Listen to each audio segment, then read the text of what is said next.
जय स्वामी समर्थ. प्रत्येक एकादशीचं खास महत्त्व असतं.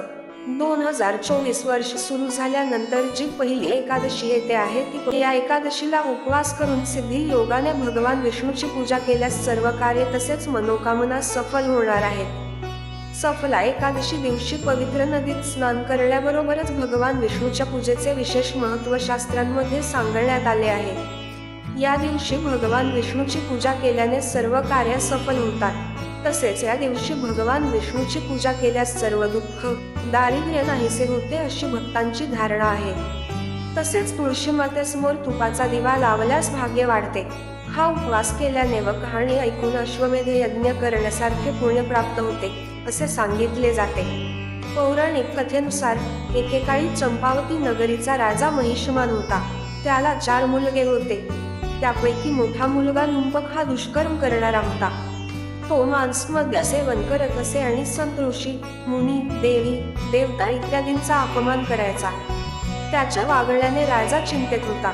एके दिवशी त्यांनी त्याला राजवाड्यातून हाकलून दिले आणि तो चोरी करू लागला.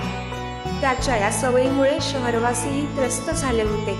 जवळच्या जंगलात एक पिंपळाचे झाड होते ज्याची नगरवासी पूजा करत असत. लंपक त्या झाडाखाली राहू लागला. मार्गशीर्ष कृष्ण दशमीच्या रात्री त्याच्याकडे पुरेसे कपडेही नव्हते. त्याला थंडी जाणवत होती. रात्री थंडीत तो तसाच झोपला. थंडीमुळे त्याचे शरीर ताठ झाले. दुसऱ्या दिवशी एकादशीला सकाळी सूर्य उगवला तेव्हा त्याला हळूहळू उष्ण वाटले आणि त्याला जाग आली. त्याला भूक लागली होती. अन्नाच्या शोधात तो जंगलात गेला. भूक आणि तहान यामुळे तो अशक्त झाला. त्यामुळे त्याला शिकार करता आली नाही. तो जंगलातून फळे घेऊन त्याच पिंपळाच्या झाडाखाली आला.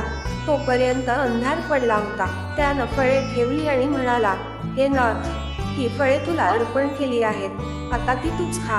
त्या रात्री तो जागाच होता.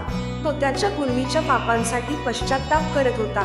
त्याने देवाकडे क्षमा मागितली. त्याचा नकळत उपवास घडल्याने श्रीहरी विष्णू प्रसन्न झाले.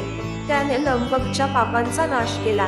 तेव्हा आकाशातून आवाज आला, हे लंपक, तुझ्या व्रताने प्रसन्न होऊन श्रीहरीने तुझी सर्व पापे नष्ट केली आहेत. आता तू राजवाड्यात परत जा आणि तुझ्या वडिलांना राज्यकारभारात मदत कर.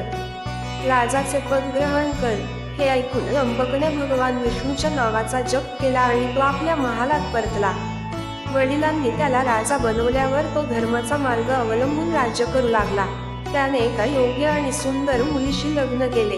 त्याला चांगले मूल मिळाले.